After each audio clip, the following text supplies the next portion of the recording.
Today I'm going to be doing a tutorial on a full-size paper rose using dies that I designed. These are rose petal dies available from AliExpress, and they come in a set of 9, small, medium and of course large.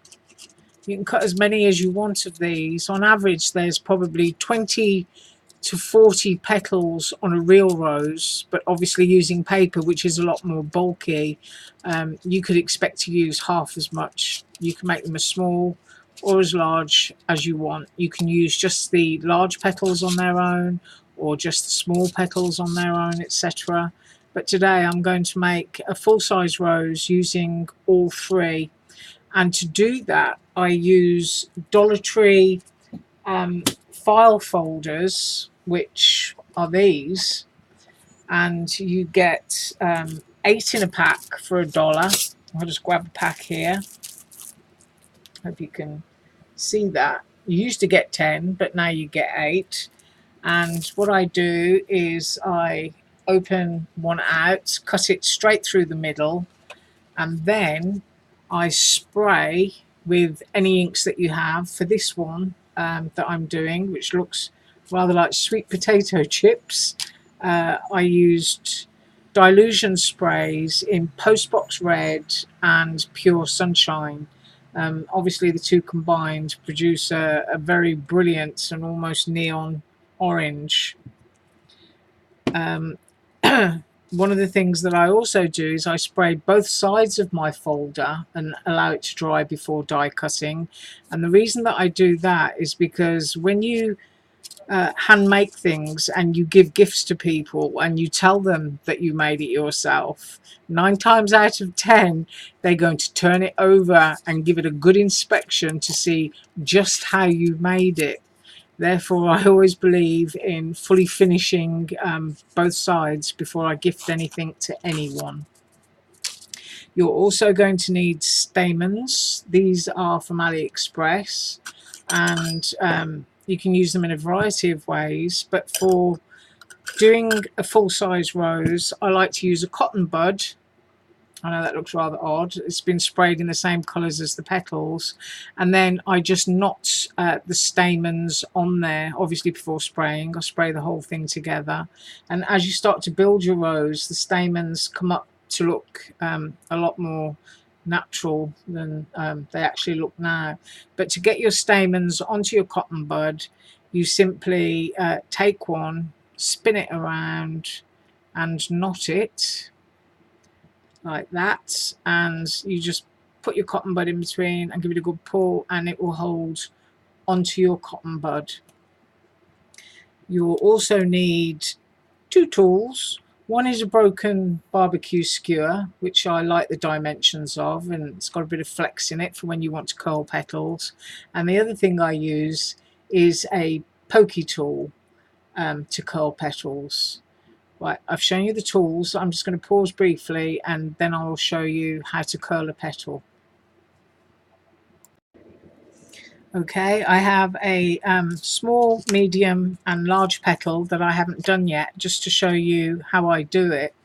And I usually go from the back. You can tell the front there are veins in the petal, on the back not so much. And I just simply take my pokey tool, hold the petal firmly, and I roll it back on itself, and then I allow it to spring back. Then from the front side I take the petal going in the direction of the petal veins, and I roll to the center, release and pull back, roll to the center, release and pull back, and then I can just go back if I want to and put another little bit of a curl there. And of course I've got a huge pile of them here, and I've done medium and I've done small. So now that I've shown you how to do that, I will show you how to put the rose together. Okay, my glue gun is now nice and hot, and I'm going to hold my petal at the top where I can see the veins coming down, and I'm going to squeeze a large blob of hot glue into that area, And I'm going to take my cotton bud and pushing the stamens out of the way, I'm going to glue that around the cotton bud. Doesn't matter about that one sticking out at the moment because that will be hidden when the next petal goes on. I want to make quite an open, wild looking rose, so I'll go in with another one.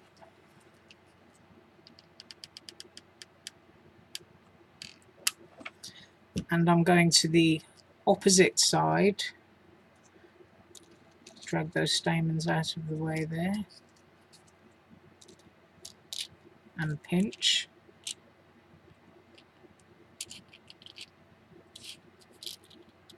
Want it to hold the glue, get everything held on together there. And that one's on. And now I want to go to this side. Whoops. So like strings of glue can be quite annoying. I'm going to put a blob of glue there.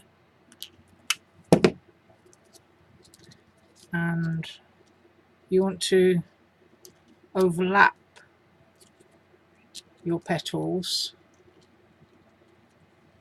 So I keep going off camera because I'm trying to look down inside it. Sorry about that. I'm going to get another petal. I'm going to squeeze a blob of glue there and overlap that gap. Now you can see that. And pinch those up, hold them together. And you can see the stamens down inside there. Right, I'm going to continue wrapping around the small petals and I'll be back when I've done that. So this is how the wild rose looks with the small petals, and you can see it compared to the size of my hand. You could actually put this onto a card or a gift box or something at this size.